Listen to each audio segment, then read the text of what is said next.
അവരുടെ ഡിസിഷൻസ് ഭയങ്കര പവർഫുള്ളായിരുന്നു. അമേരിക്കൻ പ്രസിഡന്റിനോട് പറഞ്ഞു 13ാമത്തെ ദിവസം വരുമെങ്കിൽ 12-നുള്ളിൽ നമ്മൾ അടിച്ചു തീർത്തിട്ട് വെൽക്കം ടു ബംഗ്ലാദേശ് പ്രസിഡന്റ് എന്ന് പറയാൻ ശേഷി ഉണ്ടായിരുന്ന സ്ത്രീയാണ്. ചെയ്ത തെറ്റുകൾ ഒരുപാടുണ്ട്. ഒരിക്കലും നടപ്പിലാക്കാൻ പാടില്ലാത്ത അടിയന്തരാവസ്ഥ നടപ്പിലാക്കി. പക്ഷേ ആ ഡിസിഷൻ ചെറുതല്ല. നമ്മൾ ലോകത്തിലെ പവർഫുൾ നേതാക്കന്മാരെ പറ്റി പറയുമ്പോൾ ഹിറ്റ്ലറെ പറ്റി പറയും. പവർഫുൾ ഡിസിഷൻ മേക്കേഴ്സ് ആയതുകൊണ്ടാണ്. അവരുടെ ശരി തെറ്റുകളല്ലല്ലോ നമ്മൾ ചർച്ച ചെയ്യുന്നത്.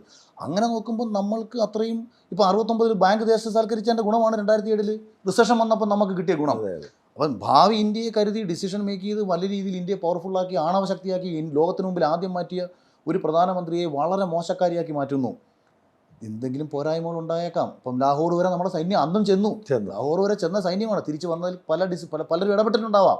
പക്ഷേ അത്രയും പവർഫുള്ളായിട്ട് നിന്നൊരു പ്രധാനമന്ത്രിയെ വളരെ ആക്ഷേപിച്ചിട്ടപ്പോൾ ഈ വെടിനിർത്തൽ തീരുമാനമെടുത്ത മോദിയെ ഇവർ പുകഴ്ത്തുമ്പോൾ എനിക്ക് പെട്ടെന്ന് ഒരു ഇത് തോന്നുകയും ഇന്ദിരാഗാന്ധിയോട് തോന്നിയൊരു സ്നേഹത്തിൽ ഞാൻ മോദിയും ഇന്ദിരാഗാന്ധിയും കൂടെ താരതമ്യം ചെയ്തുകൊണ്ട് ഞാൻ എഴുതി.